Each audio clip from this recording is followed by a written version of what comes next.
Welcome to a lesson with Dr. Powell. Let's talk about fractions in exponents and what they could mean.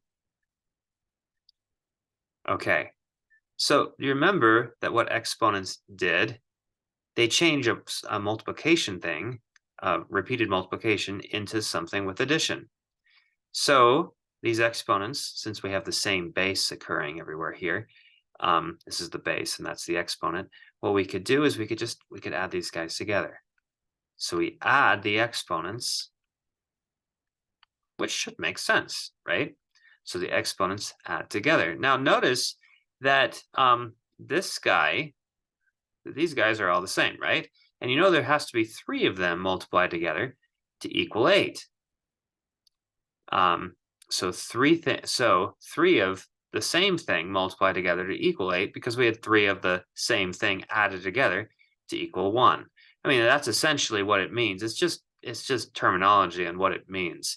So if I say 8 to the 1/3, I mean kind of notationally, see this 1/3, there's three of these guys add together to make 1 to itself. So that must mean that three of those guys multiplied together should make 8 to the 1.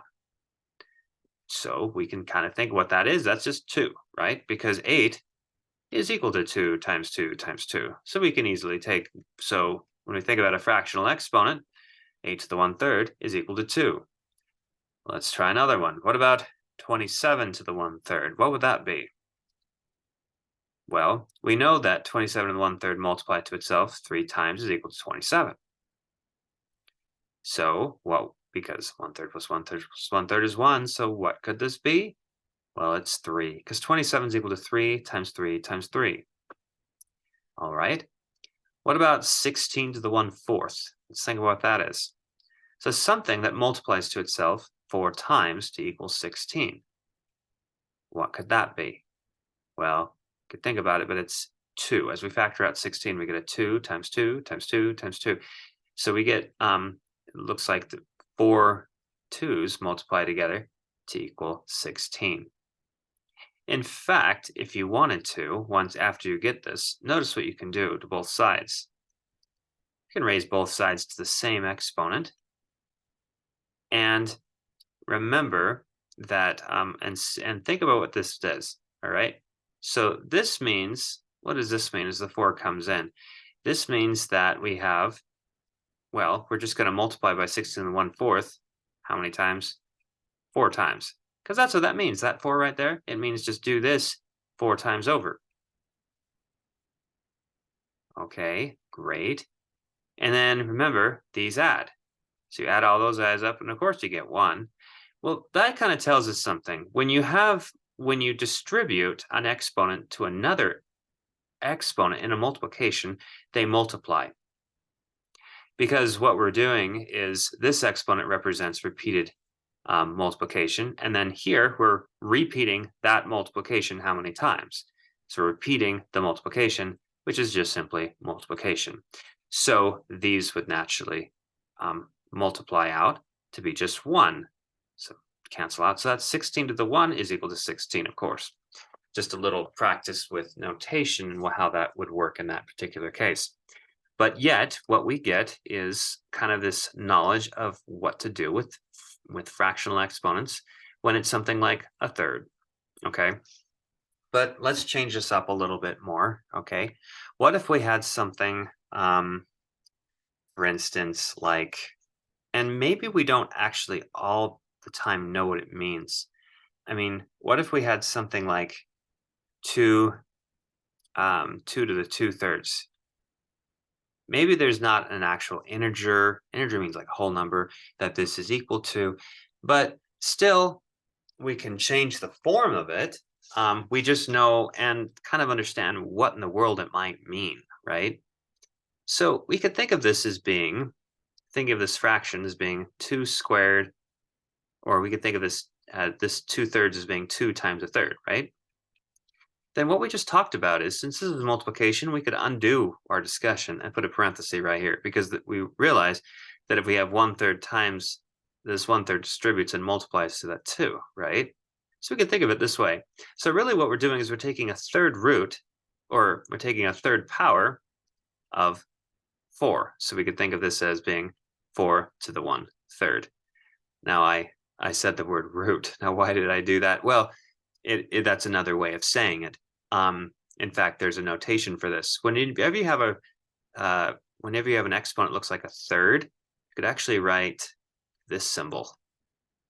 See, this means third root of 4.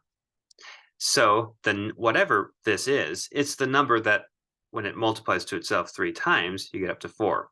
Might not know exactly what it is, but at least what we did is we took this guy and we rewrote it in a form that looked a little simpler for us to think about what it might possibly mean. So sometimes in algebra and other places, we don't actually look for what the actual number is. We just rewrite it in another form. And we realize it is a number, but maybe this gives us a better feel or sense for what this might mean. Okay, another way of thinking about this, you notice how we have 2 squared and then we had a 1/3 right here. We could have written this fraction differently. What if we did a third times 2? That's the same thing as 2 times a third, right? Let me go to a parenthesis here and see what this means. So this means, well, what does 2 to the 1/3 mean? It means a third root of 2. So you take a third root of 2, and what do you do to it? You multiply 2 of them together. Not quite 3 of them. If you multiply 3 of them together, you would get 2 back, right? Because 2 to the 1/3 multiplied to itself, so there's 3 factors of it, would give you 2 to the 1. But we're only going to take 2 of them. So we're not all the way to 2, but we're getting there. Okay, so that's what that means. So what we've actually seen is that this is another way of writing this. These two guys are equivalent. You could write it this way, or you could write it this way. This is kind of a notation with fractional exponents, and a way that we can be thinking about them. So, I've used lots of 3s here. But what if we did something maybe a little bit more simple, like a 2? What's 16 to the 1/2? So what times itself is equal to 16? You might notice that this is the same thing as little 2 there. Oh, wait a minute. That's actually not usual. When it's 2, we just ignore it. We just don't write it. It's square root time. Okay. So 16 to the 1/2 is simply just the square root of 16. It's another way of writing it down. So this is very common to see, but this is how you would write it. Or let's do another one. What about, let's do 625 to the 1/4 power. Let's think about that and how we can rewrite this a little bit better. Well, 625 is actually equal to something.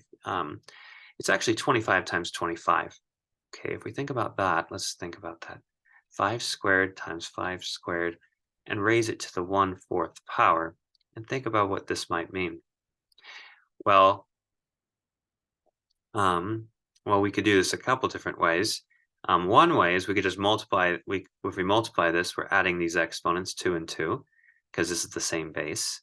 So we get 5 to the 4th, and then we just have to the 1/4. Notice multiplying together, you just get 5. Okay, so because 1/4 times 4 is just 1. Or you could just realize, hey, yeah, 5 times itself, 4 times is 625. So yeah, that's just 5. You could think of it that way too. But all these ideas work together. Another way of thinking about it, and the reason why I'm bringing this up again and again, is because what if these are just symbols and we don't know this is 5 and whatever else? We need to know what these properties are and how they behave. This 1/4 distributes to each of these factors, but when it does, it multiplies on to the exponent. So this 1/4 to the 2, what would that become? That would be, so 1/4 times 2, that would be 5 to the 1/2. This 1/4 times that 2 be another 5 to the 1/2. And then you can add those exponents now, 1/2 plus a half, and you get 5 to the 1. Okay, that was another way of thinking about it. See this multiplying deal with exponents? It really is the same as, what if we just had 25 times 25 raised to the 1/4? What if we just did that? So then this just has an exponent of 1 and 1. We could just think of it this way. Notice that the 1/4 distributes to both of these parts to raise both of these parts to the 1/4 power. But notice that's the same thing as multiplying the 1/4 to the 1 and the 1. 1/4 times 1. So really, you could think of this as being 25 to the 1/4 times 25 to the 1/4.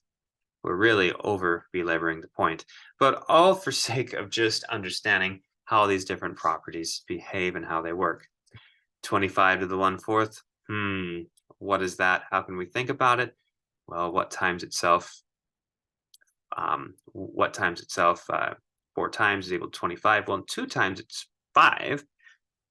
4 times. Can you think of it?